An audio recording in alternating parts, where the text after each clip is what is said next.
14व्या स्मृती दिनाचा हा सोहळा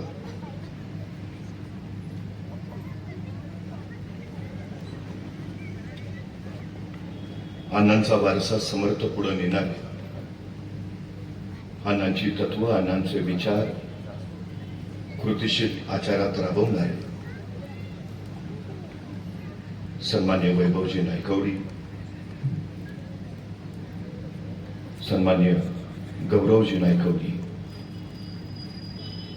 भगवानप्पा साळुंखे, माजी आमदार कमळे काका, वीर धुमलजी, मंचावर आणि मंचासमोर उपस्थित असलेले आपण सर्व,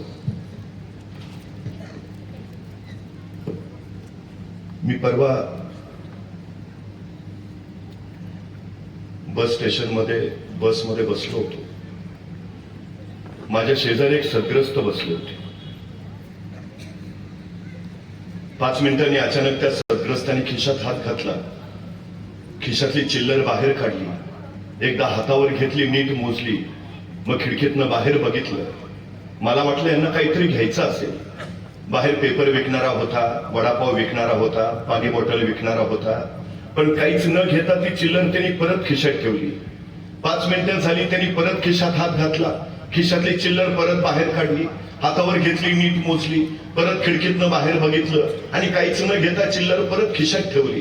तोपर्यंत कंडक्टर बसमध्ये आला. त्यांनी दणदणदण बेल वाजवली. बेलचा आवाज ऐकून ड्रायव्हर गाडीत येऊन बसला आणि आता गाडी जाऊ दे म्हणून कंडक्टरने डबल बेल मारली. गाडी सुरू झाली, गाडी धावणार, तो त्या सद्ग्रस्तानं परत खिशात हात घातला, खिशातली चिल्लर बाहेर काढली, हातावर घेतली, नीट मोजली, तोपर्यंत गाडीनं धावायला सुरुवात केलेली. यांनी धावत्या गाडीच्या खिडकीतनं हात बाहेर काढला, पेपरवाल्याला हाक मारली, हे पेपरवाला इकडे ये. पेपरवाला धावत धावत आला, त्यांनी धावत्या गाडीच्या खिडकीतून पेपर आत दिला, यांनी चिल्लर त्याच्या हातावर ठेवली, गाडी पुढे पळत राहिली. मला प्रश्न पडला, गाडी 15 मिनिटं बस स्टँडवर उभा होती, त्यावेळी यांनी पेपर घेतला नाही. मात्र गाडी धावायला सुरू झाली, मग यांनी पेपर घेतला. मी त्याला विचारलं, म्हटलं पेपरच घ्यायचा होता तर गाडी बस स्टँडवर उभा होती त्याच वेळी घ्यायचा, गाडी सुरू झाल्यावर का घेतला? त्यावर तो सद्ग्रस्त मला म्हणाला, त्याचं काय आहे, माझ्या खिशाची चिल्लर होती, त्यातला 1 रुपया खोटा होता. आता मी स्टँडवरच पेपर घेतला असता तर पेपरवाल्याला रुपया खोटा इथे कळलं असतं, त्यांना लगेच माघारी दिला असता. पण आता गाडी धावत धावत पुढे आली आहे, त्यामुळे आता रुपया खोटा हे जरी त्याला कळलं तरी तो काय आता मागं पडत नाही. मला त्या सद्ग्रस्ताचं मोठं कौतुक वाटलं. गाडी पळत होती, तो पेपर वाचत होता. पेपर वाचता वाचता 15 मिनिटांनंतर अचानक तो हसायला लागला. मी म्हटलं काय झालं? तो म्हटला काही नाही, त्यांनी पेपर कालचाच दिलाय.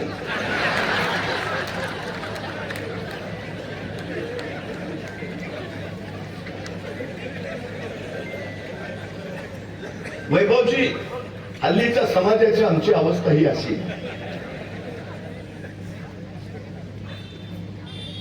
भविष्य काळाचं स्वप्न दाखवून खोटी चिल्लर देणाऱ्यांची संख्या फार वाढली. पण उद्याचं भविष्य घडवण्यासाठी स्वतःचं कर्तृत्व बंद्या रुपयासारखं कणकणत ठेवणारी नागनाथ अण्णांसारखी माणसं मात्र दुर्मिळ. प्रश्न पडतो कधी, क्रांतिसिंह नाना पाटील, क्रांतीवीर नागनाथ अण्णा नायकवडी, क्रांती अग्रणी जी डी बापू, स्वातंत्र्यासाठी विलक्षण योगदान दिलं. त्यांच्या पुढे आदर्श म्हणून छत्रपती शिवाजी महाराज होते, आमच्या पुढे आदर्श म्हणून नागनाथ अण्णा नायकवडी होते. उद्याच्या पिढ्यांनी कुणाकडे बघायचं? ज्यांच्या पायावर डोकं ठेवावं असे पाय आता उरले नाहीत. होते ते आधीच अटकपूर्व जामीन मागून राहिले. अशा वेळी प्रश्न पडतो, पुन्हा भूतकाळाची वाट चोखाळावी लागते, मागं यावं लागतं आणि मन वाळव्यात येऊन स्थिरावतं. वाळवा ही वाल्मिकींची भूमी, ज्यांनी रामायणचा समग्र इतिहास लिहिला. वाल्मिकी ऋषींचा आश्रम इथं होता. इतिहास घडवण्याची आणि इतिहास लिहिण्याची परंपरा ही वाळव्याला प्राचीन काळापासून आहे. इथं साधी माणसं जन्माला येतच नाहीत, इथं जन्माला येणारे नागनाथ अण्णाच होतात ही या मातीची सगळ्यात मोठी जाणीव. महाराष्ट्राला या वाळव्यानं 3 अण्णा दिले. कर्मवीर अण्णा, क्रांतिसिंह नाना पाटील अण्णा आणि आदरणीय नागनाथ अण्णा.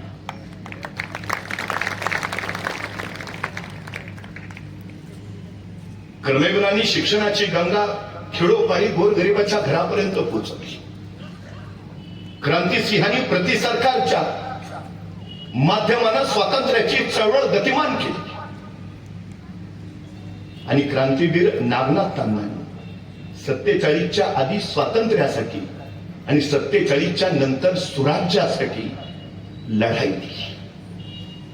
आदर्श घ्यावे तर या महापुरुषांचे घ्यावेत. उद्याच्या पिढीला हे व्यक्तित्व, ही कर्तृत्व, ही नेतृत्व कळाली पाहिजे. तर उद्याचा समाज घडवण्याचं सामर्थ्य त्यांच्या ठायी येईल, ही सगळ्यात मोठी वस्तुस्थिती आहे. क्रांतिवीरांचा जन्म वाळव्याच्या एका सामान्य शेतकऱ्यांच्या कुटुंबात झाला. आई रामचंद्र, वडील रामचंद्र नाईक, सामान्य शेतकरी. आई लक्ष्मीबाई, पण आई स्वतंत्र विचारांच्या होत्या. त्यांचे वडील कलकत्त्याला ब्रिटिशांचे सुभेदार होते. इंग्रजांचा जुलूम अत्याचार त्यांनी पाहिला होता. इंग्रजांच्या विरुद्ध उठून उभाच राहिला हवं, ही त्यांची स्पष्ट भूमिका होती.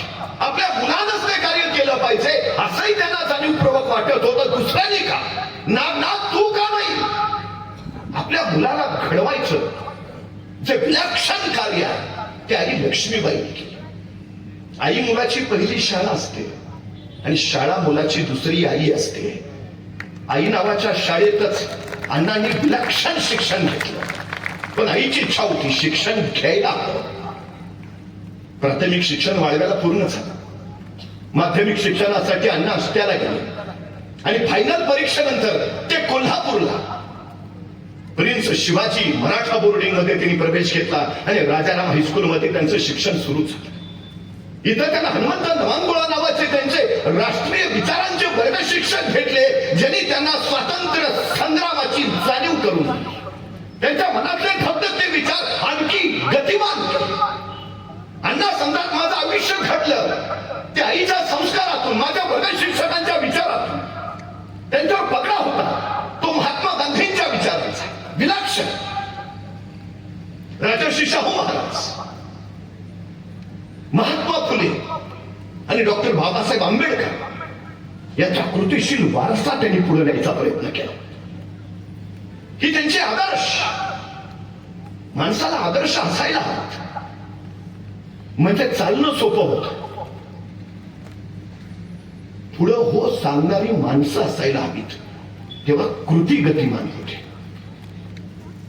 अण्णांच्या वाट्याला आई लक्ष्मीबाईंसारखी आई आली म्हणून हा कर्तृत्वाचा ध्वज फडकता राहिला. लढ म्हणणारी, भिड म्हणणारी, निकड्या छातीनं संकटाला सामोरं जात सांगणारी माऊली, हीच तर राष्ट्र घडवते. मासा जिजाऊ झाल्या नसत्या तर शिवराय उभा राहिले असते की स्वराज्य उभा राहिला असता. एक आई सामर्थ्य घेऊन पाठीशी उभा असते, त्यातून इतिहास घडतो. आताची अडचण आहे, मी का म्हटलं अण्णांचा इतिहास उद्याच्या पिढीला सांगितला पाहिजे, म्हणजे आपोआप आई लक्ष्मीबाईंचा इतिहास घराघरामध्ये जाईल. आई कळाली पाहिजे आणि नव्या आईनी आपली उद्याची पिढी तशी घडवली पाहिजे.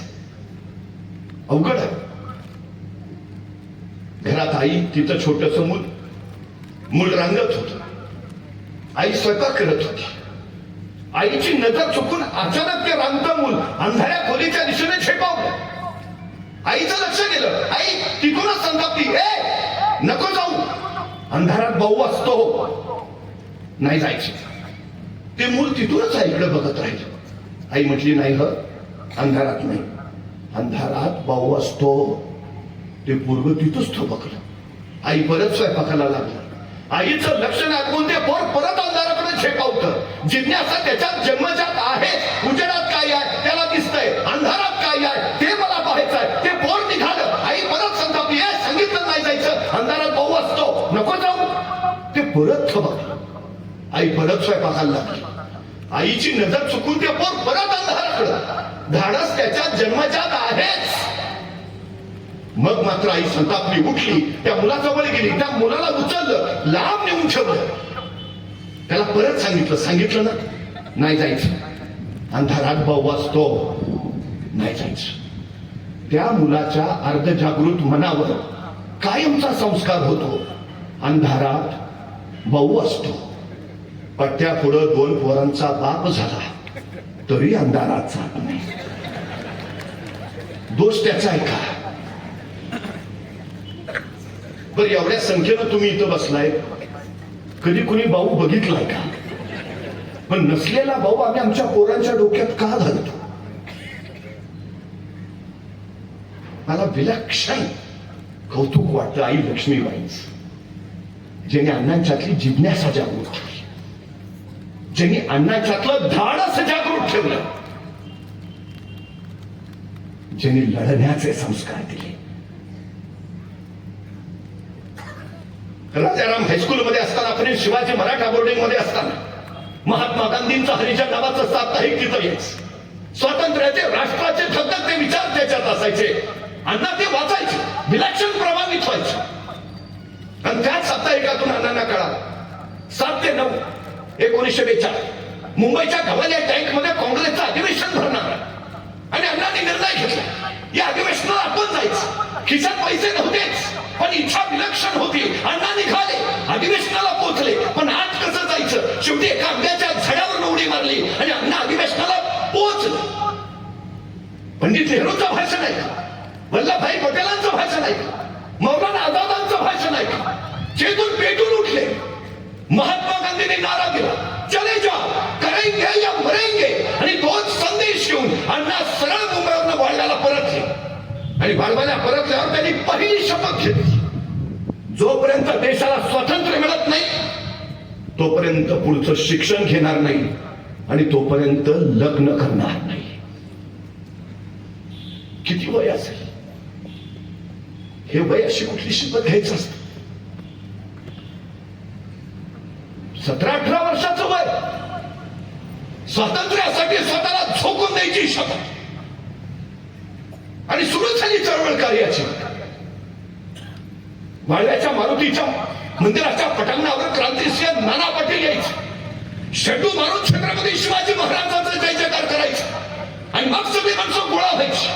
जो पोरगा पहिल्यांदा धावत यायचा, क्रांतिसिंह नाना पाटील त्याच्या हातात तिरंगा द्यायचे. आणि मग सगळ्या गावातून फेरी चालू व्हायची, भारत माता की जय. ती पुढे यायची आणि हातात तिरंगा घ्यायची. एकही वेळ अण्णांनी कधी चुकवली नाही. त्या प्रत्येक फेरीचं नेतृत्व अण्णा करत होते. अण्णा क्रांतिसिंह नाना पाटलांच्या तालमीत तयार झाले. माणसाला योग्य वेळी योग्य माणसं भेटणं फार महत्वाचं असतं. अण्णांच्या वाट्याला अशी बलाढ्य माणसं आली.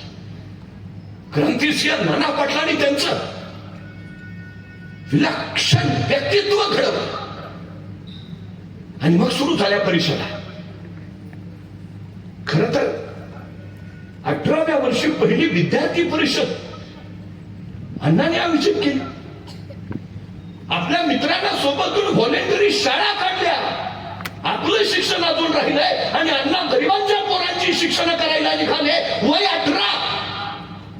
पुढे कर्मवीर अण्णांची भेट झाली आणि त्या 20ही शाळा अण्णांनी कर्मवीरांच्या रयत शिक्षण संस्थेला देऊन टाकल्या. ही विचाराची, कर्तृत्वाची झेप केवढी मोठी आहे. काय विलक्षण असेल ते व्यक्तित्व. पाहता पाहता कार्याचा पसारा वाढला. मोर्चे सुरू झाले, आंदोलन सुरू झाली. अण्णांचं कर्तृत्व झाडावरून उठवला. आसपासच्या परिसरामध्ये अण्णा परिचित झाले. शेकडो तरुणांचा समुदाय त्यांच्या पाठीशी उभा राहिला. स्वातंत्र्यासाठी लढायचं, झुंजायचं, प्रसंगी मरायचं ही उर्मी त्यांच्या तयार झाली. तासगावला प्रचंड मोठा मामलेदार कचेरीवर मोर्चा निघाला. 8000 जमाव. लोकमानसाचं हे बळ बघितलं आणि प्रशासन हातमान झालं. या लोकांनी मामलेदारालाच गांधी टोपी चढवली आणि कचेरीवर तिरंगा फडकावला. त्या मोर्चाचा जागर झाला. दुसरा मोर्चा त्यातून साथ निघाला.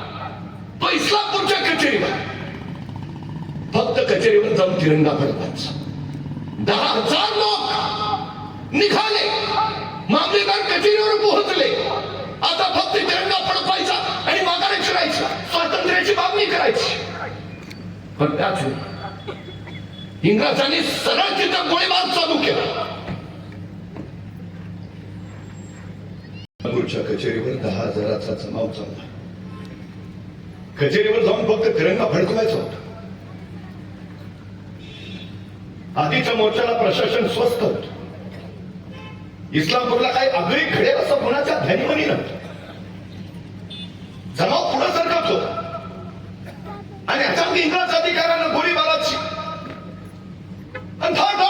गोळ्या कुसरू लागल्या. 10,000चा जमाव क्षणभर पावला.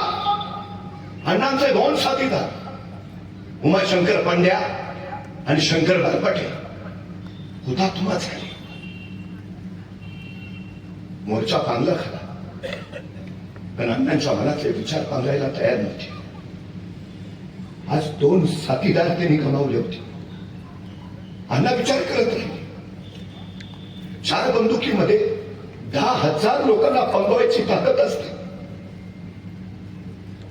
4 बंदुका इतक्या सामर्थ्यशाली. एका बाजूला आमचा निशस्त्र जमाव आणि दुसऱ्या बाजूला सशस्त्र इंग्रज. हे असमान युद्ध आपल्याला मान्य नाही, अजिबात मान्य नाही. गोळीला गोळी नाच उत्तर द्यावं लागेल. अण्णांचा विचार पक्का झाला, अगदी पक्का. तो काळ मंतरलेला होता, भारावलेला. एका आईला राम नावाचा 10-12 वर्षाचा मुलगा. एका दिवशी मुलगा घरी आला. आई म्हटली, राम बाजारात जाऊन कोथिंबीर घेऊन ये. हातात त्याला 2 नाणी दिली आणि तो चिमुरडा राम हातात ती नाणी घेऊन घट्ट मुठीत पकडून बाजारच्या दिशेने निघालाय. गावातल्या चौकात आला आणि अचानक सिद्धासारखा उभा राहिला. समोरचं दृश्य बघून त्याचे डोळे विस्फारले. इंग्रजांनी त्या रैकेला झाडाला बांधलं होतं. त्यांच्या उघड्या पाठीवर चाबकाचे फटकारे ओढले जात होते. रक्ताच्या चंगाळल्या आक्रोशाने किंकाळ्या. तो राम फक्त बघत राहिला. काही क्षण निघून गेले आणि भेदरलेला राम आल्या पावली परत आला. आईला विचारलं, राम कोथिंबीर कुठं आहे? आणि राम म्हणाला, आई बाजारातच गेलो होतो, चौकात पोहोचलोही होतो, पण आई तिथं इंग्रजांनी आपल्या रैकेला झाडाला बांधलेलं. त्याच्या उघड्या पाठीवर ते चौकाचे फटकारे उडत होते. आई तो अन्याय, तो अत्याचार. आणि क्षणात रामची आई म्हणाली, राम एवढं सगळं घडत होतं तेव्हा तू काय करत होतास? राम म्हटलं, आई मी एवढासा, मी काय करणार? काय करणार? धावून जायला हवं होतं त्या इंग्रज अधिकावर. लक्षात घे राम, जिथं अन्याय अत्याचार होतो तिथं गप्प बसायचंच नसतं. त्या 10-12 वर्षाच्या रामवर आईनं संस्कार केला. जिथं अन्याय अत्याचार होतो तिथं गप्प बसायचंच नसतं. आठवडाच उलटला असेल. आठवड्यानंतर तोच राम बाजारच्या दिशेने चालला होता. त्या चौकापाशी आला होता आणि अचानक त्याने पुन्हा समोरचं दृश्य बघितलं. बघता बघता हाताच्या मुठ्या आवडल्या, शरीर ताठर झालं. आईचे शब्द कानात घुमू लागले. जिथं अन्याय अत्याचार होतो तिथं गप्प बसायचंच नसतं. आणि क्षणभर त्या रामच्या डोळ्यात रक्त उतरलं. त्या इंग्रज अधिकाऱ्याबद्दलचा राग मस्तकात तरतडू लागला. राम पुढे झाला. उचलता येणार नाही एवढा दगड घेतला आणि सगळे त्या इंग्रज अधिकाऱ्याच्या दिशेने फेकून मारला. मस्तकावर दगड बसला, खळबळतं रक्त वाहू लागलं. तो इंग्रज अधिकारी तिथंच खाली बसला. पण थांबतोय तो राम कुठला? धावत धावत गेला. उचलता येणार नाही एवढा दगड घेतला आणि खातला इंग्रज अधिकाऱ्याच्या डोक्यात. मेंदूचा चंगा मेंदा उडाला. पाय खासत इंग्रज अधिकारी तिथंच तडफडत राहिला आणि त्याच्या छातडावर पाय ठेवत हा 12 वर्षाचा राम सांगत राहिला, आईनं सांगितलंय मला, जिथं अन्याय अत्याचार होतो ना गप्प बसायचंच नसतं. चिमुरड्या पोरांवर संस्कार होत होते. जिथं अन्याय अत्याचार होतो ना गप्प बसायचं नसतं. आई लक्ष्मीबाई अण्णांवर हाच संस्कार केला होता. डोळ्यात एकच स्वातंत्र्यासाठी लढणारे माझे 2 साथीदार गेले. दिवसा ढवळ्या गोळीला गोळीनंच उत्तर. आणि अण्णांनी निर्णय घेतला, सशस्त्र क्रांती, पर्यायच नाही. पण शस्त्र आणावी कुठून? हत्यार. अण्णांचा शोध सुरू झाला. कोल्हापूरचा एक मित्र होता. बोलता बोलता त्याच्या मामाकडे बंदुका मिळतात असं अण्णांना कळाले. अण्णा वाळव्यातून निघाले, पण जाताना सांगून गेले, परत येईल बंदुका घेऊनच येईल. अण्णा कोल्हापूरला पोहोचले, आपल्या मित्राला घेतलं, मामाकडे गडिंग्लजला पोहोचले. पण त्या मित्राच्या मामानं बंदुका नसल्याचं सांगितलं. पण त्याच वेळी त्यांनी अण्णांचा राष्ट्रकार्याचा ध्यास बघितला. अण्णांना बंदुका नाहीच सांगता आला. त्यांचाही आवाज जड झाला. पण ते म्हणाले, माझा मेहुणा आहे, माझ्या मेहुण्याकडे तुम्हाला बंदुका मिळतील. ते तिथून तसेच पायी चालत मेहुण्याकडे गेले. पण त्यांनी मात्र अण्णांना बंदुका द्यायला स्पष्ट नकार दिला. माहिती घेतली. अण्णांना कळालं, गोव्याला बंदुका मिळतील.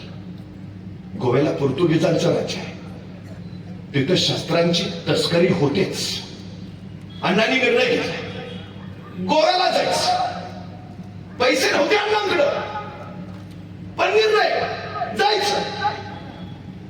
अण्णांच्या व्यक्तिमत्वात मी एक विलक्षण गोष्ट बघितली, ते पटकन निर्णय घ्यायचे. पटकन. मी वारंवार सांगतो, यशस्वी कोण होतं? जे योग्य निर्णय घेतात ते नव्हे, तर घेतलेला निर्णय योग्यच होता हे जे सिद्ध करतात ते. अण्णा निर्णय घ्यायचे आणि आपला निर्णय योग्यच होता हे ते स्वतःच्या कर्तृत्वाला सिद्ध करायचं. हल्ली आमची अडचण झाली, आम्ही निर्णयच घेत नाही. सगळ्यात मोठी आमची अडचण आहे. आणि सुरुवात तर अजिबातच करत नाही. एखाद्याचा निर्णय झाला तरी मला प्रश्न पडतो कधी कधी, महाराजांकडे काय होतं 350 वर्षापूर्वी? शस्त्र होती, सैन्य होतं, संपत्ती होती, साधन होती. काय होतं काय महाराजांकडे? काही नाही. तरी महाराजांनी राज्य उभा केलं. शून्यातून विश्व उभा करणारे राजे असं महाराजांचं आम्ही जे वर्णन करतो ना, ते एवढ्याचसाठी. म्हणजे महाराज शून्यातनं राज्य उभा करतात. हातात काही नसताना अण्णा गोऱ्याकडे कूच करतात. आणि आमच्याकडे सगळं रेडीमेड असून आमच्या हातून काही होत नाही. नाहीतर एखाद्याला ढाल द्यावी, तलवार द्यावी, एवढंच काही त्याला घोड्यावर नेऊन बसवावा, त्याच्या पुढे जाऊन त्याला रणांगणात नेऊन सोडावा आणि मग म्हणावं, लेका आता तरी लढ. तरी फाट्या निवांताच. अरे लढकी, तुमचं लढू कसा? एका हातात ढाल आहे, दुसऱ्या हातात तलवार आहे, दोन्ही हात घ्यायच्या आहेत, लढणार? अरे मग निदान पडून तरी जा ना. पडून तरी कसा? घोड्यावर बसलोय दिसत नाही का? जो बाजूने अडचण आहे आमची. मुंगी बघितली? मुंगी केवढीशी, तिचं डोकं केवढंच, डोक्यातला मेंदू केवढासा, तरी पण त्या मुंगीला बरोबर कळतं कुठल्या गावातल्या कितव्या आळीतल्या, कितव्या घरातल्या, कितव्या खोलीतल्या, कितव्या कपाटावरच्या, कितव्या फळीवर किती नंबरचा साखरेचा डबा आहे. सांगावं लागत नाही. अरे कनमर मुंगी जर आपलं ध्येय गाठत असेल तर आपल्याला अडचण काय आहे? अण्णांचा विचार तरी दुसरा काय होता? खिशात काही नसताना अण्णा गोव्याकडे निघाले. बांद्याजवळ एका हॉटेलात चहा प्यायला थांबले. माहिती तर काहीच नाही. आणि चहा पिता पिता अचानक अण्णांच्या कानावर बंदूक शब्द पडला. अण्णांचे कांडवकर शेताच्या डबल्यावर 2 इसम बसले होते. अण्णांनी थोडा त्यांचा अंदाज घेतला आणि चहा पिल्यावर हलकेच अण्णा उठून त्या दोघांच्या टेबलावर जाऊन बसले. हे तुम्ही मगाशी बंदुकीचं बोलत होता. अण्णांनी आपली ओळख केली. राष्ट्रीय कार्यासाठी मला बंदुका हव्यात. प्रयत्न केले पण मिळेनात. त्या गोव्याला मिळतात असं ऐकून तुमच्या तोंडून बंदूक शब्द ऐकला. तुम्ही माझी काही मदत कराल?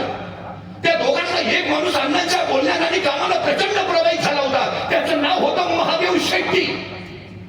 त्यांनीच बाळू मनेरकरांशी अण्णांची ओळख करून दिली. हे तुम्हाला बंदुकापर्यंत घेऊन जातील. आणि बापू मनेरकर अण्णांना घेऊन गेले. बाळू मनेरकरांचे मेहुणे बापू नार्वेकर हे गोव्यातल्या बंदुकीच्या तस्करीत होते. अण्णांनी बापूंना गाठलं. आणि 2 इटालियन बनावटीच्या बंदूक अण्णांनी गोव्यात घेतल्या आणि अण्णा निघाले. पण गोवा सीमेवरती पोर्तुगीज पोलीस होते, ब्रिटिश पोलीस होते. रस्त्यानं माघारी येणं बंदुका घेऊन शक्यच नव्हतं. डोंगर दऱ्यातनं आमाप संकटांचा मुकाबला करत अण्णा वाळव्यातून गेल्यापासून 44व्या दिवशी परत आले. ते शपथ पूर्ण करून येताना 2 इटालियन बनावटीच्या बंदुका रिव्हॉल्वर्स. अण्णांनी आपल्या उभ्या आयुष्यात जे सांगितलं ते केलंय. तुम्ही सगळं चरित्र बघा. जे बोलले ते केलंय. मला अण्णांचं मोठे पण सगळ्यात मोठं हे वाटतं, बोले पैसा चाले त्याची बंधावी पावले. इतका तत्वनिष्ठ क्रांतिकारक मी पाहिला, इतका ध्येयनिष्ठ स्वातंत्र्य सैनिक मी अनुभवला नाही, आणि इतका वैचारिक स्पष्टता असणारा राजकारणी मी देशाच्या राजकारणात बघितलेला नाही. काय ठोस विचारधारा असेल, काय विलक्षण असेल हे सगळं. बंदुका मिळाल्या. इंग्रजांबरोबर झुंजायचं तर हत्यार हवीत, हत्यारांसाठी पैसे हवेत. अण्णांनी जमवलेल्या शेकडो युवकांची संघटना उभा केली. नेताजी सुभाषचंद्र बोसांनी आझाद हिंद फौजेची उभारणी केली होती. क्रांतीवीर नागनाथ अण्णा नायकवडेंनी आझाद हिंद फौजी सेनेची उभारणी केली. तीच मला वाटते पुढं तुफान सेना झाली. हे सोपं नव्हतं, साधं नव्हतं. माणसं कशी असतील होत्या, म्हणजे आताचा काळ बघून मला आश्चर्यच वाटतं. त्यावेळेस सकाळी एकाकडं, दुपारी दुसऱ्याकडं, संध्याकाळीच्या उन्हावळीला तिसऱ्याकडं, आणि दुसऱ्या दिवशी अपक्ष म्हणून त्याचाच उमेदवारी अर्ज. मग हे 8,000 कमावलेली माणसं कशी असतात, काय तत्वनिष्ठ असतील, काय ठोस विचाराची असतील, काय जीवाला जीव देणारी असतील. हे माणसं उभा करणं, माणसं तयार करणं हे अद्भुत कार्य आहे. अण्णांनी ती माणसं कमावली, विलक्षण. अण्णांनी आपल्या लोकांना शस्त्रांचं प्रशिक्षण देण्यासाठी सेंटर्स उभा केली, केंद्र उभा केली, जबाबदारी दिली. क्रांतीसेन नाना पाटलांच्या प्रति सरकारची बैठक इथं आयोजित आली. पनुंग भूमिका, ठराव, कार्य या सगळ्याच्या गोष्टी तिथं आखल्या गेल्या. स्वतंत्र भारत नावाची पत्रिका प्रति सरकारची बाहेर पडायची, ती लोकमानसांपर्यंत विचार पोहोचवायची, ते विचार लोकांपर्यंत पोहोचवायचे. 4 भागामध्ये 18 गट तयार केले, आणि त्यातल्या वाळवा गटाचे प्रमुख म्हणून नागनाथांना नायकवडी काम पाहत होते, प्रति सरकारचं नेतृत्व करत होते. पण आपल्या पुत्रासोबत आई या कार्यात सहभागी झाली, वडील सुद्धा या कार्यात सहभागी झाले.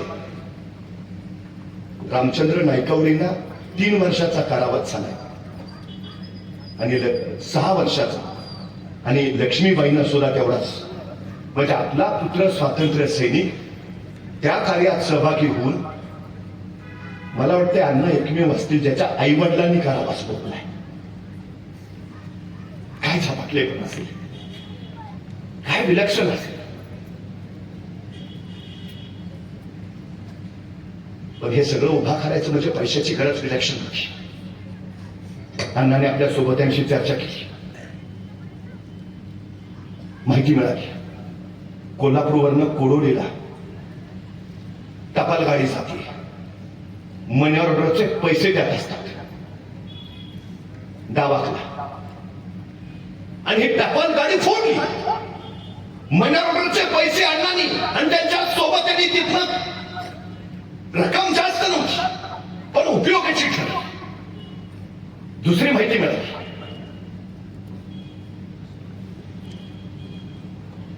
मिरजवरनं पुण्याला पे स्पेशल ट्रेन जायची. सरकारी कर्मचाऱ्यांच्या पगारांची रक्कम त्यात असायची.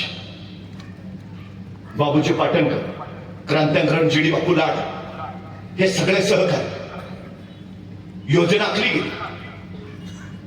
गाव ठरला आणि सातारा जिल्ह्यातल्या सीमेवर शेनोरीवर ही पे स्पेशल ट्रेन अडवली गेली. बघता बघता क्षणभरात पे स्पेशल ट्रेन या क्रांतिकाऱ्यांनी लुटली.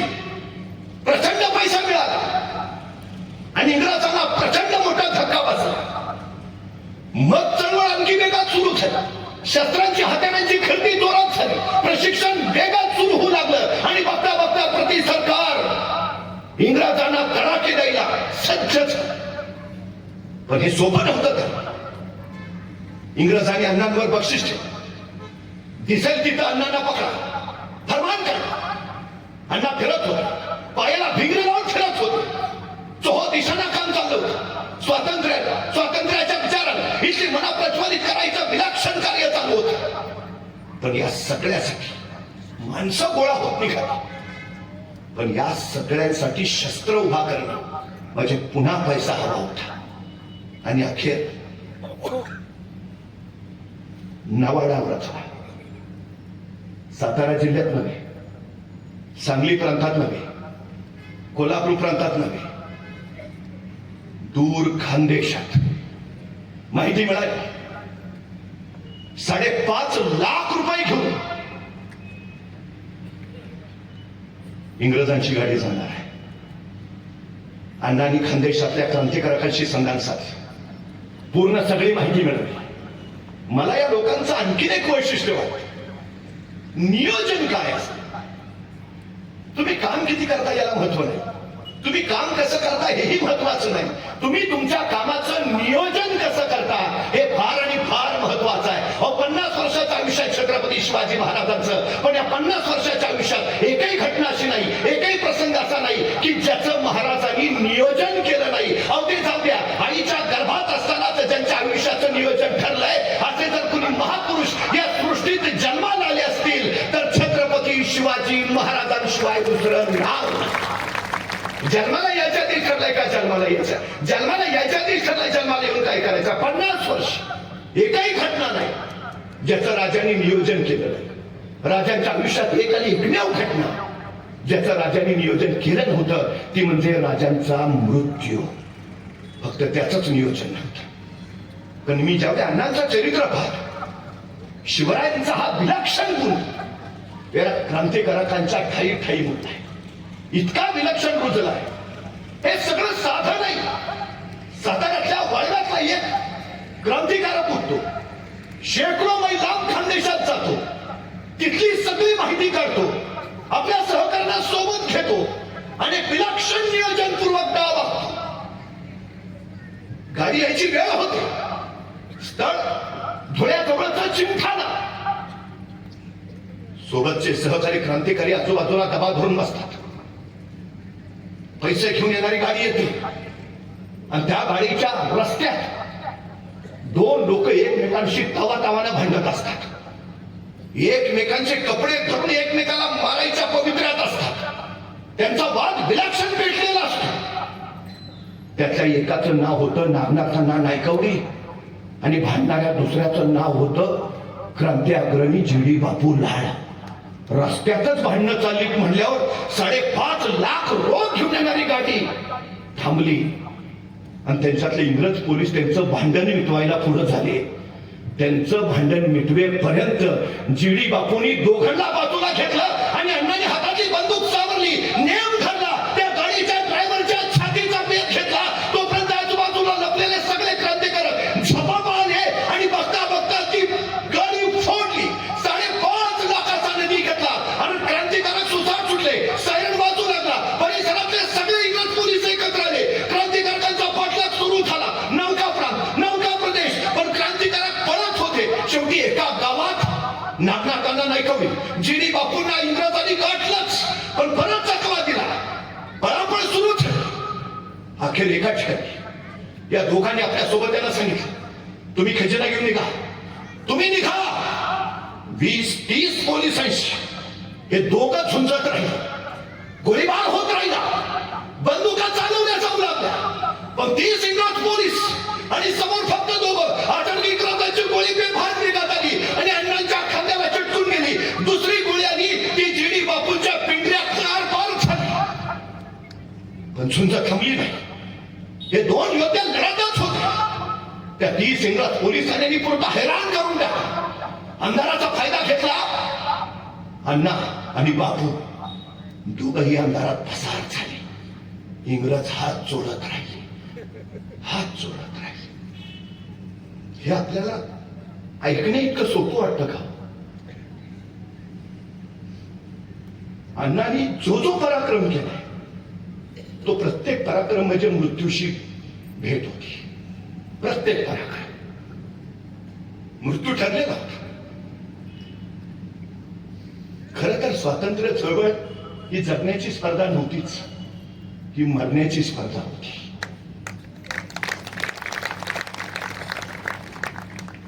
क्रांतिसिंह नाना पाटलांनी एखादी मोहीम सांगावी, नागनाथ अण्णांनी एखादी मोहीम काढावी. कुणी येतो का, कुणी करतो का? मी जातो ना, मी लढतो ना, मी मरतो ना. ही मरण्याची स्पर्धा. कधी कुठून गोळी येईल आणि काळजाचा ठाव घेऊन सांगता येत नाही. सज्जता आहे, तयारी आहे. टोकदार त्याग, विलक्षण टोकाचा त्याग या व्यक्तिमत्वात इतका इतका रुजलाय. बस प्राणांचं बलिदान द्यायची तयारी आहे. आयुष्य समर्पित करायची तयारी आहे. 5.5 लाखाचा खजिना लुटला आणि ब्रिटिश सरकार हादरलं. इंग्रज अधिकारी गिल्बर्ट त्याची नेमणूक केली. तो क्रांतिकारकांचा म्हणे कर्दन काय, चांगली साताऱ्याची जबाबदारी त्याला गेली. काही करून क्रांतिसेना पकडायचं, काही करून क्रांतीवीरांना पकडायचं. सुरू झाली. अण्णांनी ढगेवाडीला कॅम्प चालू केला होता. त्या कॅम्पची माहिती इंग्रजांना मिळाली म्हणून त्यांनी शाहूवाडी तालुक्यातल्या थावड्याला दुसरा कॅम्प उभारला. तिथं आपल्या लोकांना हे प्रशिक्षण देत होते. पण त्याची माहिती इंग्रजांना मिळाली. इंग्रजांचा हल्ला त्या कॅम्पवर झाला. गोळीबार प्रचंड सुरू झाला आणि अण्णांचे 2 निकटचे सहकारी किसन आहिर आणि नानक सिंग त्या चकमकीमध्ये हुतात्मा झाले. अण्णांना बसलेला हा दुसरा धक्का होता. पण मरायची तयारी प्रत्येकाचीच होती.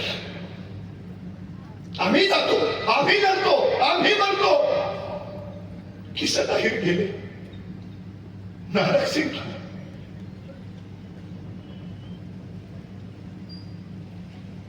हे स्वातंत्र्य असंच नाही मिळालं. अनेक जणांनी समर्पण केले आयुष्याच.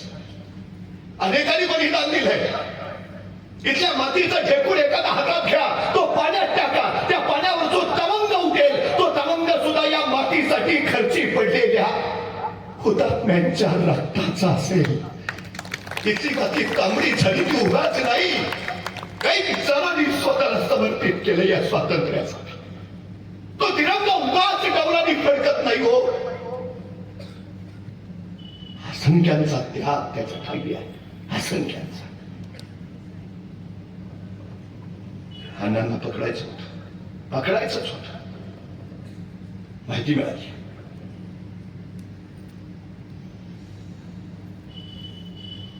अण्णा वाळव्यात आहेत.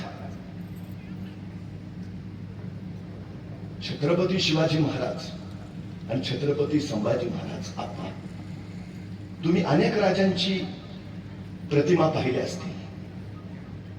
अनेक राजांच्या एका हातात तलवार आहे आणि दुसऱ्या हातात ढाल आहे. फक्त छत्रपती शिवाजी महाराज आणि छत्रपती संभाजी महाराज यांच्या हातात तलवार आहे आणि पाठीवर ढाल आहे. का माहिती आहे? समोरून वार करणाऱ्याशी तलवारीनं लढता येईल, पण इथं पाठीवर वार करणारे सुद्धा कमी नाहीत. ढाल त्यांच्यासाठी.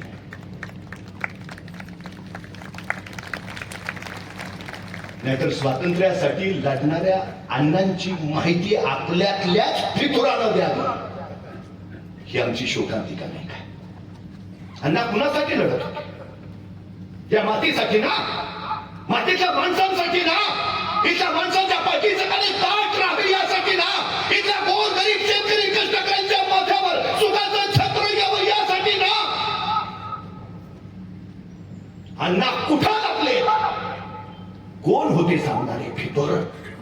ऐकलेच ना, बातमी दिली वाळव्याच्या कोट भागात देसाईंच्या घरात जेवण घेऊन अण्णा विश्रांती घेत होते आणि पोहोचले इंग्रज. अण्णांना अटक केला. इंग्रजांच्या हुशारीमुळे नाही, इंग्रजांच्या शौर्यामुळे नाही, आपल्या फितुरीमुळे अण्णा पकडले गेले. अण्णांना इस्लामपूरला गेला. अण्णांना पसंत नव्हतं. मी तुरुंगात जाणार नाही, मी तुरुंगात राहणार नाही, मी तुरुंगात थांबणार नाही, जोपर्यंत मी बाहेर पडत नाही तोपर्यंत मी एक संपूर्ण भाकरी खाणार नाही. शपथ घेतली अण्णा. याची माहिती इंग्रजांना कळाली आणि इंग्रजांना ठरवलं इस्लामपूरच्या तुरुंगात ठेवणं धोकादायक. अण्णांना इथून हलवलं पाहिजे. कळवत्या चिर रात्री इस्लामपूरवर अण्णांना हलवलं आणि सरळ साताऱ्याला नेऊन ठेवलं. इकडं अण्णांच्या सहकार्याला फितूर कळाला. डावा पाय आणि उजवा हात त्याचा कलम केला. फितुरीला हेच शासन, हेच प्रति सरकारचं पथरी सरकार त्यातूनच तर झालं ना. पायात काठी घालायची, उभा बांधायचा आणि तळवे सडकायचे, त्याला पथऱ्या ठोकणं म्हणायचे. अण्णा प्रति सरकारचे ऊर्ध्वयू होते. पथऱ्या कशा ठोकायच्या हे क्रांतिकारांना सांगावं लागायचं नाही. कलम केला हात आणि कलम केला पाय. अण्णा सातारच्या जेलमध्ये पोहोचले. 1, 2, 3 दिवस गेले. 29 जुलै अण्णा अटक झाली. 2-4 दिवस अण्णांनी सातारच्या कारागृहातल्या राजकायद्यांच्या ओळखी करून घेतल्या. आमच्या कामेरीचे SP पाटील होते, शामूरामा होते, वशीचे सिटचोर साळी होते, बर्डे गुरुजी होते, अडीसर पोलीस होते. हे सगळे म्हणतात. ओळखी पालखी झाल्या. अण्णा त्यांना सांगत होते मला जेलमध्ये राहायचं नाही, मला हे पसंत नाही. इंग्रजांनी मला पकडून माझा अपमान केला, मला इंग्रजांना धडा शिकवायचा आहे. मी तुरुंग फोडणार आणि बाहेर पडणार. तुम्ही माझ्या सोबत चला. SP पाटील म्हणले माझी शिक्षा थोडीच राहिली. बर्डे गुरुजी म्हणले माझी कमी राहिली. अण्णा म्हणले ठीक, किमान तुम्ही मला तुरुंग फोडण्यासाठी मदत तरी करा. डाव ठरला. येऊन 4 दिवस झाले. या सगळ्यांनी एकदा रंगीत तालीम केली. तुरुंग कसा फोडायचा. 10 सप्टेंबर सकाळी सगळ्यांना आंघोळीसाठी बाहेर काढले. पहिल्यांदा बर्डे गुरुजी बाहेर गेले. ते थेट आंघोळीच्या हौदात, त्यांच्या पाठीमागे अडीसरे पोलीस आणि मग शामूरामा आणि सिटचोर साळी हे पलायनाच्या भिंतीकडे जाऊन खाली बसले. भिंतीकडे तोंड करून SP पाटील अचानक आले आणि त्या दोघांच्या खांद्यावर चढून बसले. पाठोपाठ विजय सारखे अण्णा आले आणि SP पाटलांच्या खांद्यावर बसले आणि क्षणात खालचे लोक उभा राहिले. SP पाटील उभा राहिले, तसे अण्णा उभा राहिले आणि अण्णांनी भिंतीवर उडी मारली. 18 फुटाची ती उंच भिंत अण्णांनी पार केली आणि अण्णा भिंतीच्या पलीकडं जिथं उडी तिथंच बसली. हराळी उपट्यात राहिली. दिवस गणपतीचे होते. कुणी बघितलंच तर वाटावं गणपतीला दुर्वान येतोय वाटत. काही क्षण सुरक्षिततेची जाणीव झाली आणि अण्णा सरळ साताऱ्याच्या पश्चिमेच्या रस्त्याने निघाले. तुम्ही येता जाता जर कधी साताऱ्याचा जेल बघितला असेल, अभेद्य तटबंदीचा आहे. आतून भिंत इतकी उंच आहे आणि बाहेरून चढावाची पण कमी उंचीची. त्या भिंतीच्या वर सिमेंटमध्ये काचा बसवल्यात सगळ्या. म्हणजे एखाद्याला भिंतीवर हात ठेवला तरी तो काचेत उठला पाहिजे. तो बाहेर कुठला पडतो. पण SP पाटलांच्या खांद्यावर बसलेल्या अण्णांनी उगवत्या सूर्याला नमस्कार केला. भारत माता की जय म्हटलं आणि सरळ त्या 18 फूट तटावरनं उडी घेतली.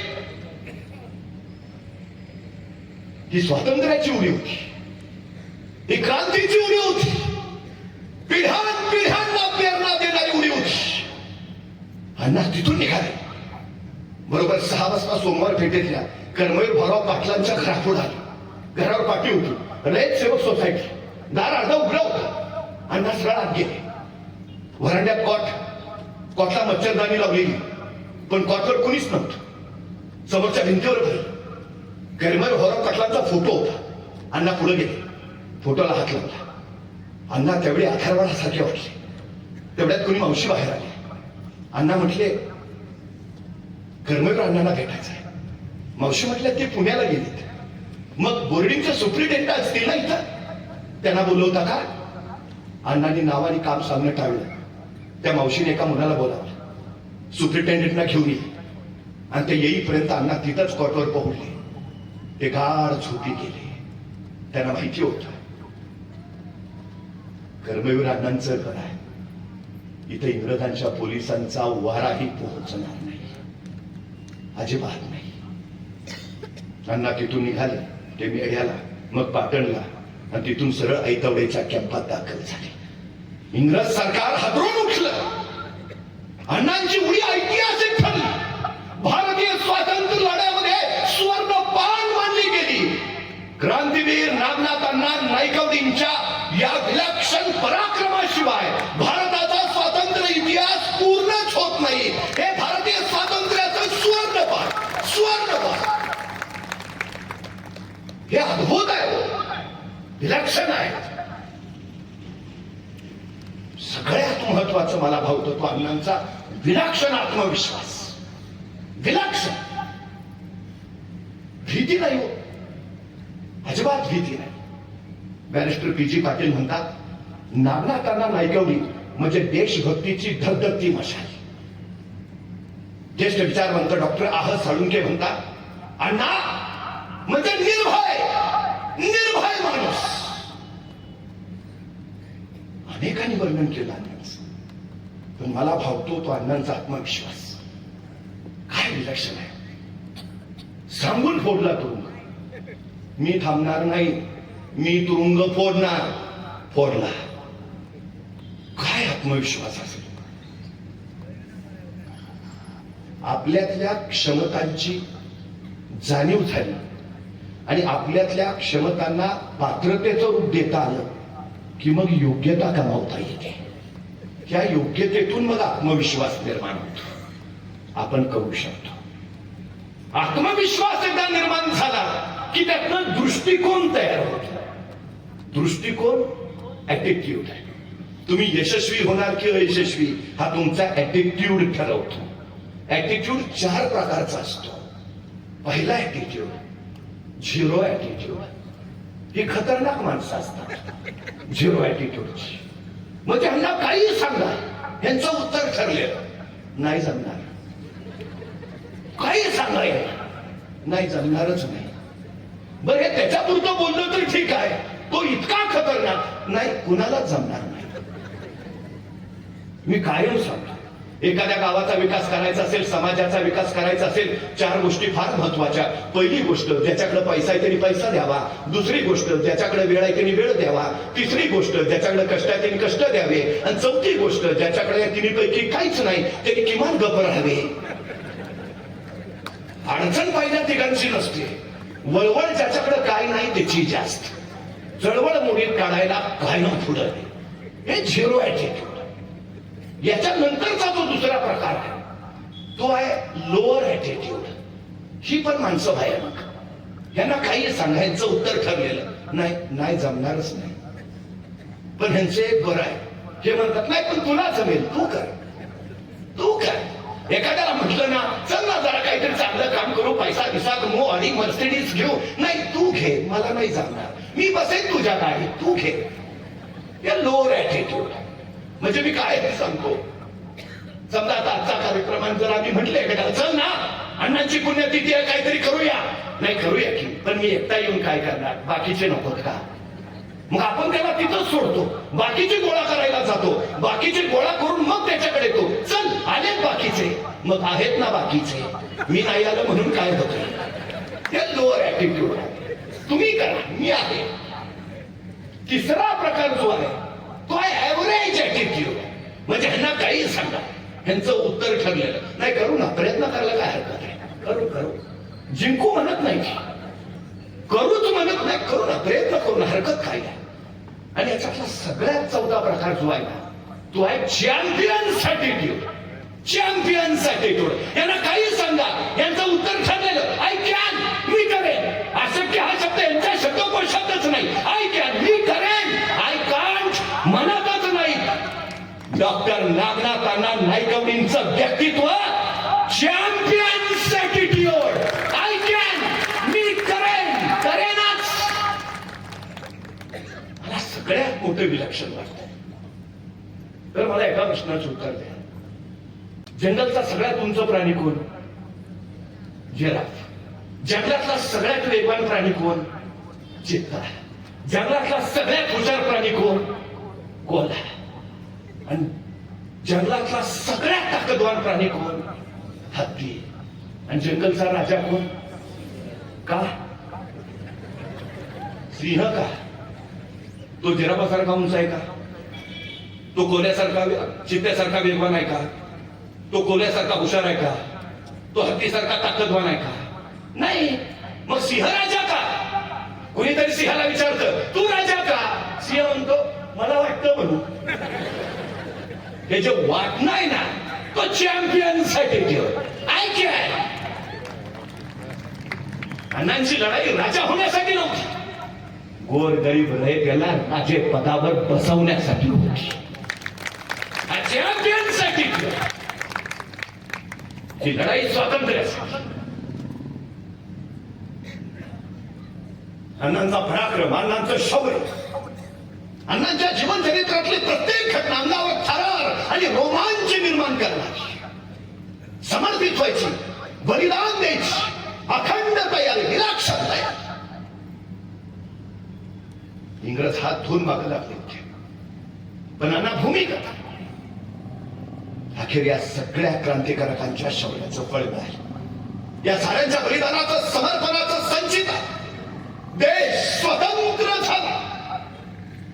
15 ऑगस्ट 1947. या साऱ्यांनी तिरंगा अभिमानानं आसमानात फडकला.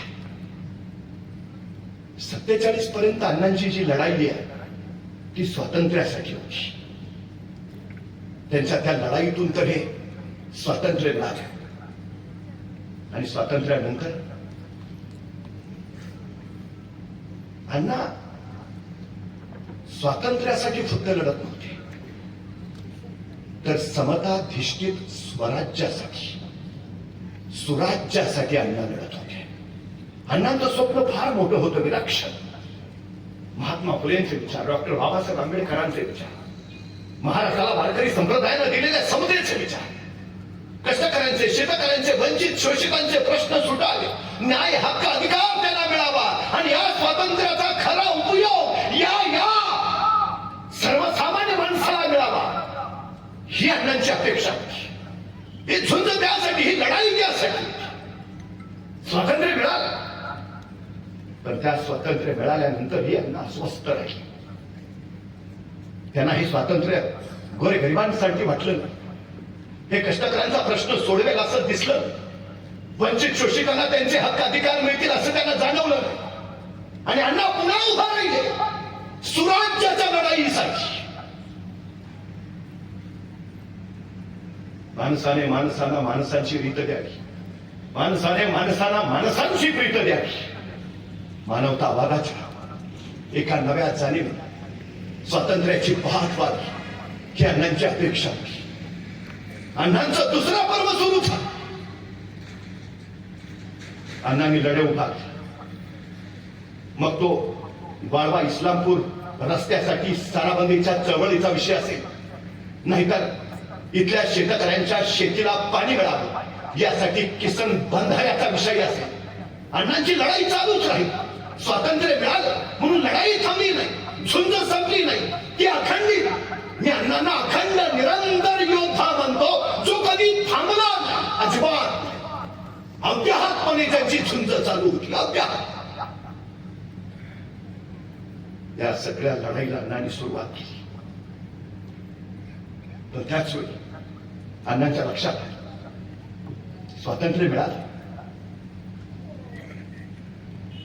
नदीच्या काठावर एक साधूची झोपडी होती. त्या झोपडीमध्ये एक पाहुणा रात्रीचा राहिला आला. सकाळी उठला त्यावेळी त्याच्या कानावर शब्द पडले, स्वातंत्र्य, स्वातंत्र्य, स्वातंत्र्य. त्या पाहुण्याला काय कळेल, आवाज कुठून येतो. तो झोपडीत सगळीकडे बघत बघत बाहेर आला. झोपडीच्या बाहेर एक पिंजरा होता. त्या पिंजऱ्यात एक पोपट होता आणि तो पोपट बोलत होता, स्वातंत्र्य, स्वातंत्र्य, स्वातंत्र्य. त्या पाहुण्याला वाटलं हा साधू विरक्त, स्वतः स्वातंत्र्याचा उपभोग घेणार. मग त्यांनी एका जीवाला पारतंत्र्यात का ठेवावं, पिंजऱ्यात का ठेवावं. तो पुढे झाला. या पोपट्याला त्याचं स्वातंत्र्य दिलं पाहिजे. त्यांनी पिंजऱ्याचं दार उघडलं. आता पोपट बाहेर पडेल, त्याला हवं ते स्वातंत्र्य मिळले, पण पोपट बाहेरच पडेल. पाहुण्याला वाटलं बहुतेक बराच काळ पिंजऱ्यात राहिल्यामुळं बाहेर कसं पडायचं हे पोपट विसरला असेल. त्या पाहुण्याने पिंजऱ्यात हात घातला आणि त्या पोपट्याने त्याच्या हाताचा कडकडून चावा घेतला. भरभर रक्त व्हायला लागलं. जखम वेदना देत राहिली. त्याला काही कळेल, पण त्यांनी मनाची समजूत घातली, बहुतेक मी त्याला मारायला आलो की काय. या भीतीने त्यानं आपल्याला चोच मारली असावी. त्याला कळायचंच कळलं नाही की मी त्याला सोडवायला आलोय, मी त्याला हवासमान स्वातंत्र्य द्यायला आलोय. ठीक, पाहुणा आत गेला. त्या जखमेवर त्यांनी पट्टी केली.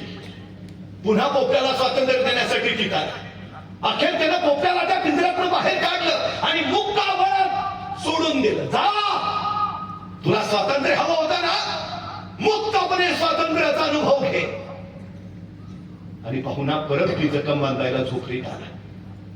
जखम व्यवस्थित हळद लावून वगैरे पट्टी करून तो बाहेर पडणार, तोच त्याच्या कानावर परत शब्द पडले, स्वातंत्र्य, स्वातंत्र्य, स्वातंत्र्य. पाहुण्याला काय कळेल, ज्याला स्वातंत्र्य हवं होतं त्याला तर आपण मुक्त केलं, मग आता आणखी कोण आहे, कोण आहे म्हणून तो बाहेर आला. स्वातंत्र्याची मागणी करणारा पोपट परत पिंजऱ्यात येऊन बसला होता आणि त्याची मागणी चालूच होती, स्वातंत्र्य, स्वातंत्र्य. स्वातंत्र्य मिळाल्यानंतर अण्णांना कळालं आमची लोक फक्त स्वातंत्र्याचा उच्चार करतायत,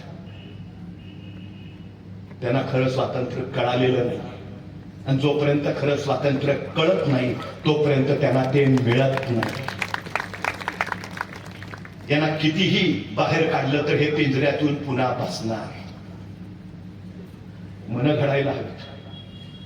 आणि अण्णांनी सगळ्यात मोठा विचार केला, पराभव पहिल्यांदा रणात होत नाही, पराभव पहिल्यांदा मनात होतो.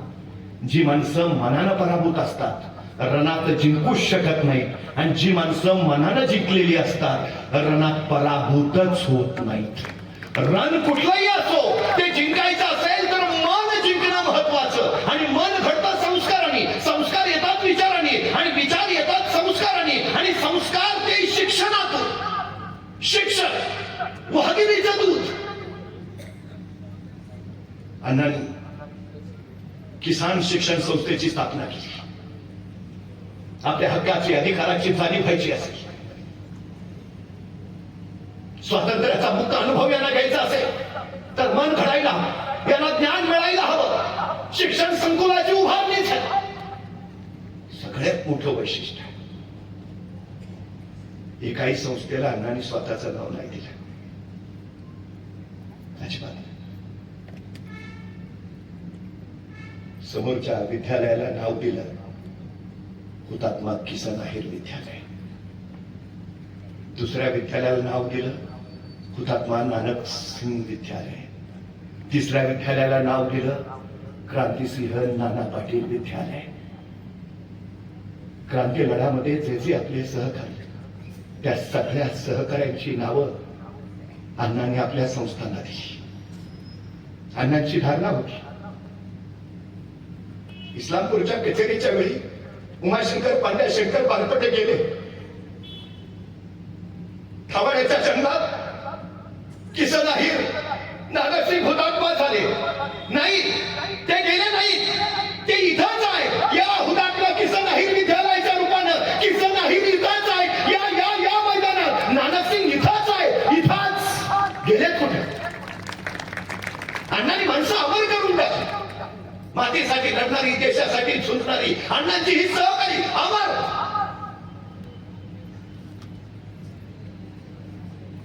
शिक्षणाची गंगा वेगात वाहू लागली. बाळवा परिसरातली आसपासच्या प्रांतातली गोरगरिबाची मुलं शिकू लागली. आज हा जो बदल दिसतोय ना सगळा अण्णांनी निर्माण केलेल्या त्या शिक्षण संकुलाचा परिणाम, केलेल्या शिक्षण क्रांतीचा परिणाम. या शाळा आहेत म्हणून काय झालं असा विचार करण्यापेक्षा अण्णांनी जर हे शिक्षण संकुल उभारलं नसतं तर या परिसराचं काय झालं असतं याच्या उत्तरात अण्णांनी केलेल्या महान कार्याची साक्ष आहे.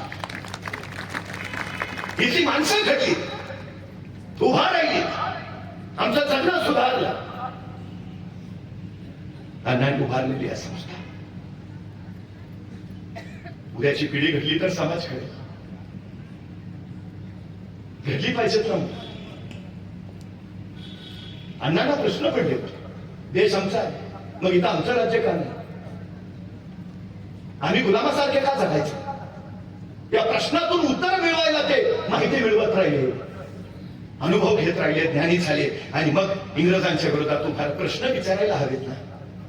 हल्ली काय झालंय, शिक्षणानं आमच्या पोरांमधली जिज्ञासा आम्ही जागृत करायला हवी, सगळ्यात महत्वाची गोष्ट. पण हल्ली आमच्या पोरांमध्ये भगवान अप्पा हा गुणच दिसत नाही.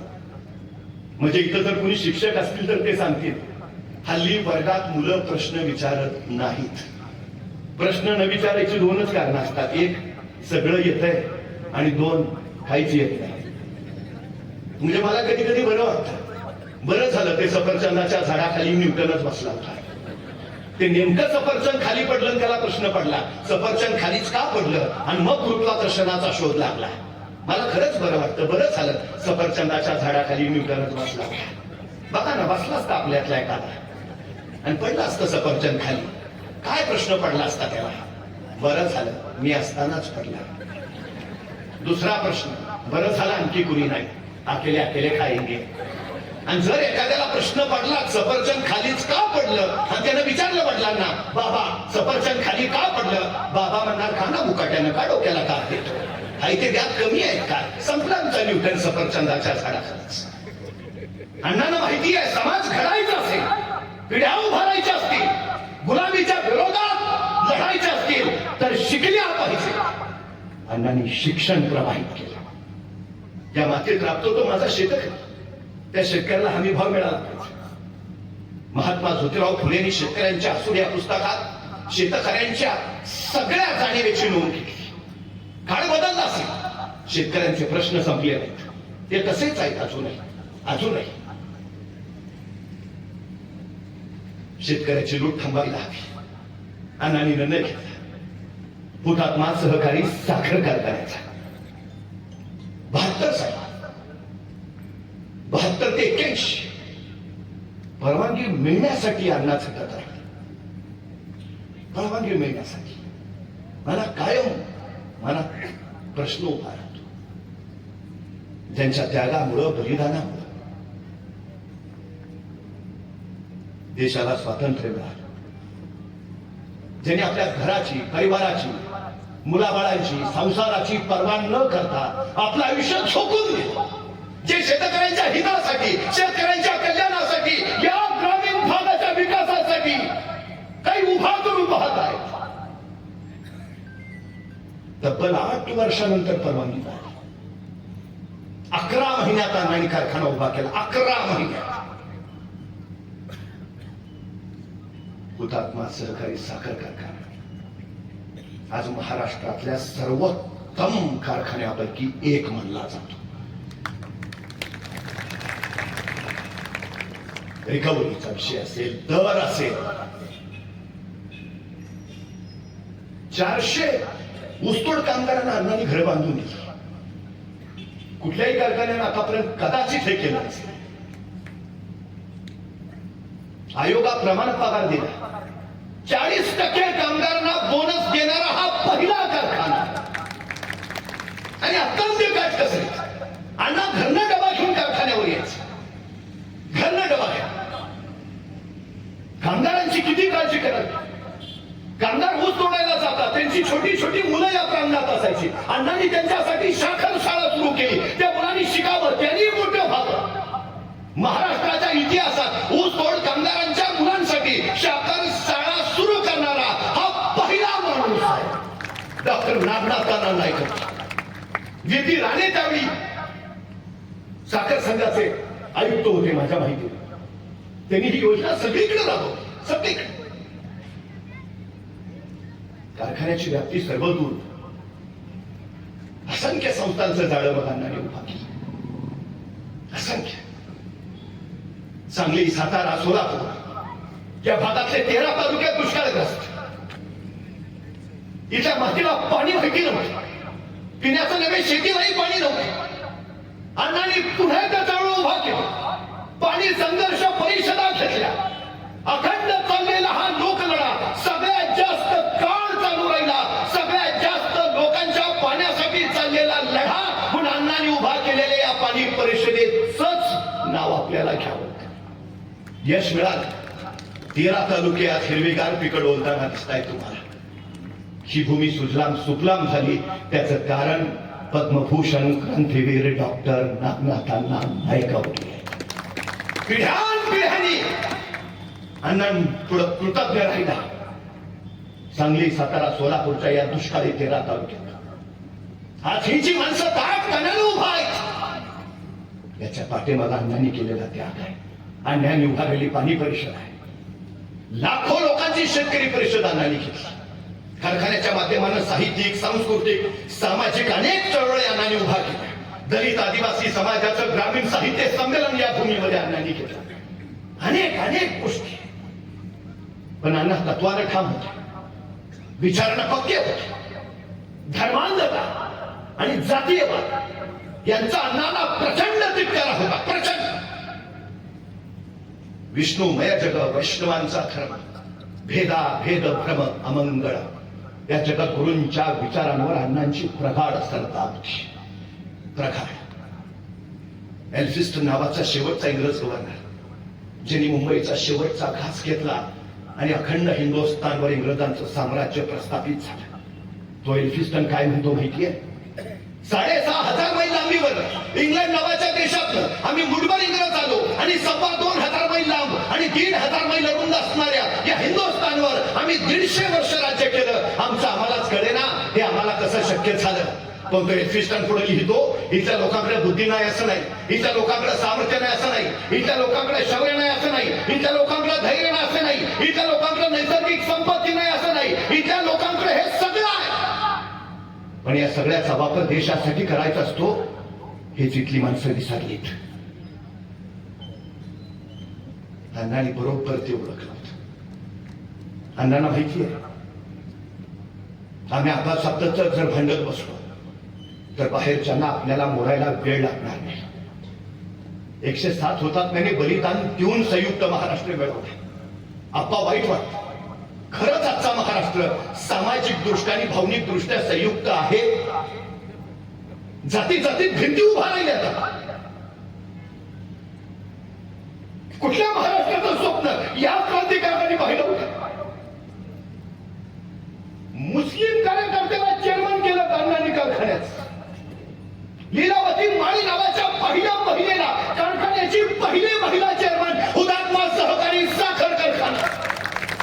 बोलला नाही, विचार नाही, फक्त कृती कृती थेट कृती.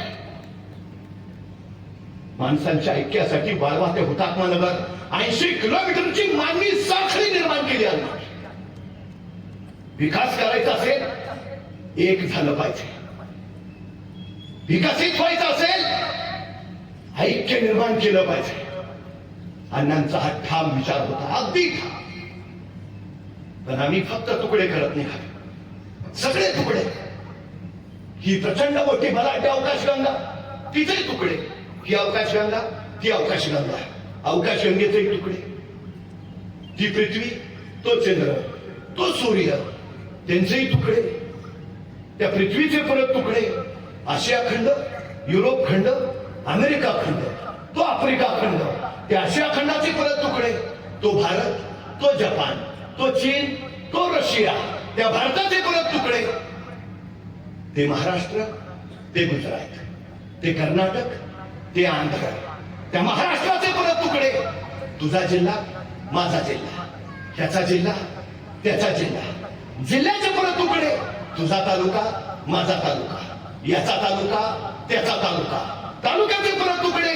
तुझं गाव, माझं गाव, ह्याचं गाव, त्याचं गाव, गावाचे परत तुकडे.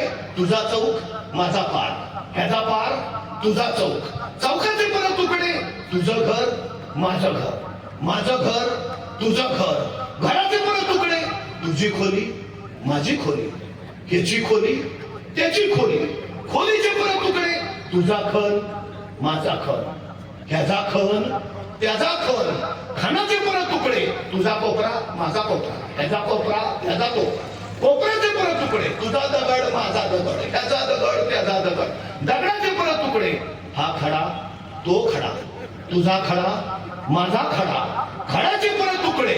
तो रेणू, हा रेणू, तुझा रेणू, माझा रेणू, रेणूचे परत तुकडे. हा अणू, तो अणू, तो अणू, हा अणू. जिथं अणूचा शोध लागला तिथं अणुबॉम्ब तयार झाला. जेवढे तुकड्यात जाल विनाशाकडे पोहोचाल, आणि जेवढे पूर्णत्वाकडे याल विकासाकडे जाल. अण्णांचा साधा सोपा विचार आहे. काय या सगळ्या भेदाभेदाचा तिटकारा. जेवढे तुकड्यात विनाशाकडे, जेवढे पूर्णत्वात विकासाकडे. अण्णांनी आयुष्यभर हा मंत्र दिला. एक राहा, एक व्हा, एक दिलानं पुढे चला, सगळ्यांचा विकास. अण्णा शोषित वंचितांसाठी लढत राहिले, कष्टकरी शेतकऱ्यांसाठी अखंडपणे लढत राहिले. पण अण्णा मनानं खरंच हळवे होते. एके दिवशी अण्णाला तार आली. भाकरीचा चंद्र शोधण्यातच अर्धी जिंदगी बर्बाद झाली, असं लिहिणाऱ्या सुप्रसिद्ध कवी नारायण सुर्वेंची. तारेत लिहिलं होतं, मी खूप आजारी आहे. दुसऱ्या क्षणी इथून अण्णांनी गाडी बाहेर काढली आणि वाडव्यातनं थेट मुंबई गाठली. नारायण सुर्वेला सोबत घेतलं, दवाखान्यात ऍडमिट केलं, त्यांच्यावर उपचार केले, आणि ते बरे झाल्यावर नारायण सुर्वेला घेऊन अण्णा थेट परत वाढण्यात आले. इथं विश्रांतीसाठी नारायण सुर्वेला ठेवलं. ते पूर्ण बरे झाले. अण्णा त्यांना घेऊन परत मुंबईला सोडायला गेले. तुम्ही अनुभव घेतला असेल. अण्णांना भेटायला आलेला एकही माणूस अण्णांची भेट न घेता गेलेला नाही. कामाच्या व्यस्ततेमुळे आज आपल्याला भेटू शकत नाही, असा अण्णांचा निरोप अजून कुणालाच गेला नाही. कार्यबाहुल्यामुळे मी आपल्याकडे येऊ शकत नाही, असा निरोप कधीच महाराष्ट्रात कुणाला पोचला नाही. अण्णांकडे जो आला, अण्णा त्याला भेटले. पण सगळ्यात महत्वाचं, त्यांनी काम सांगायच्या आधी अण्णांनी त्याला सांगितलं, पहिलं जेवण करून घे आणि मग ये, मग बाकीचं. आपल्याकडे येणाऱ्या कुठल्याही माणसाला अण्णांनी जेवण दिल्याशिवाय परत पाठवलं नाही, परत पाठवलं नाही, अजिबात नाही. हा बाळगाचा भाव होता. पण हळूहळू काळीच घेऊन उभा होता. व्यवस्थेत गेल्याशिवाय लोकांचे प्रश्न सुटणार नाही. अण्णा विधानसभेला उभा राहील, 2 वेळा आमदार झाले, कराड लोकसभेला उभा राहील. अण्णांचा पराभव झाला, पण अण्णांच्या त्या निवडणुकीची चर्चा देशभर झाली. अण्णांचं त्या निवडणुकीत चिन्ह होतं सिंह. 85लाही तेच होतं. अण्णांच्या उत्साही कार्यकर्त्यांनी सगळा सिंह प्रचारात फिरवला होता, जिवंत. वाघाच्या प्रचाराला सिंह आल्याचं दृश्य देशानं तेव्हा बघितलं.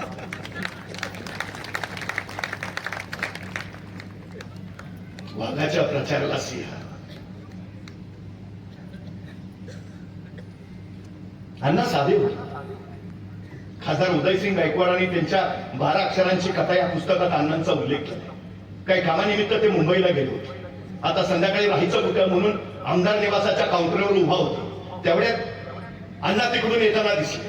अण्णाने विचारलं, बाबा इकडे कुठं? खासदार उदयसिंग गायकवाड म्हणजे काम होतं, आलो होतो, राहायची सोय होते का बघत होतो. अरे मग माझी आमदाराची खोली आहे ना, चल ना माझ्या बरोबर. त्यांनी उदयसिंग गायकवाडांना स्वतःच्या खोलीत नेलं.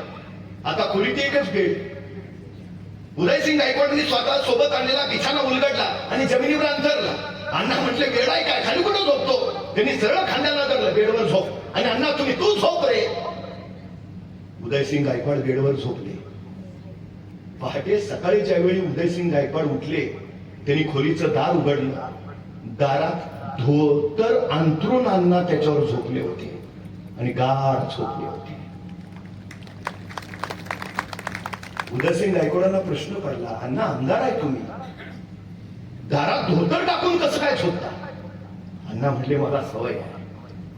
स्वतःचा बेड दुसऱ्याला देऊन स्वतः धोतरावर झोपणारा हा महाराष्ट्रातला पहिला आमदार. आम लोकांसाठी ज्याचं दार कायम खुलं राहिलं असा आमदार डॉक्टर नागनाथांना नाही कळलं.